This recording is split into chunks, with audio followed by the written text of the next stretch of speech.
최근에 들어오는 질문 중에 또 생각보다 많은 질문 중에 하나가 집의 수명에 대한 질문이에요. 그러니까 한 번 짓는 집인데 그건 100년 주택이라 그러잖아요. 100년은 버텨야 되는 거 아니냐. 그래서 정확히 집의 수명이 몇 년인지 좀 알려주세요라고 이런 질문들을 많이 주시는데요. 예전에 한번 제가 이런 내용에 대해서 답변을 드린 적이 있긴 해요. 하지만 한 번 더 자세하게 설명을 드리도록 하겠습니다.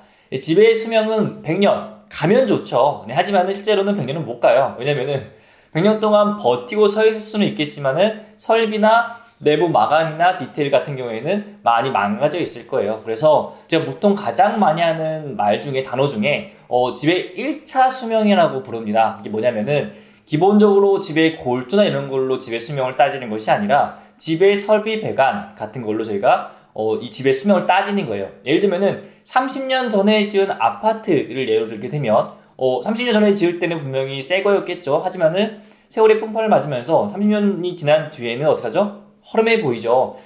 단단한 콘크리트로 지은 건물들도요, 그게는 노후가 될 수밖에 없어요. 특히 이 노후 중에서 가장 빨리 노후되는 것들은 보일러 같은 것들. 보일러는 수명이 10년밖에 안 돼요. 10년마다 한번 교체를 하셔야 되고, 배관 있잖아요. 배관 같은 건 보통 저희가 30년을 봐요. 그래서 집의 1차 수명은 30년. 내가 30년을 잘 살고, 그 다음에 더 유지 보수를 해서 더 사시는 거지. 가만히 놔뒀고 내가 아무런 관리를 하지 않았는데 이게 100년 동안 멀쩡히 있을 거라는 생각을 가지는 것 자체가 잘못된 생각이에요. 네, 그러니까 30년 보시고 집을 짓는 게 맞고, 그 이유는 내가 좀 더 유지 관리를 해줘야 된다. 예를 들면은 자동차 있잖아요. 자동차도 보통 2, 3년 안에 고장은 잘 안 나요. 네, 하지만은 보증 기간이 끝나는 한 5년쯤 됐을 때는 하나씩 고장이 나잖아요.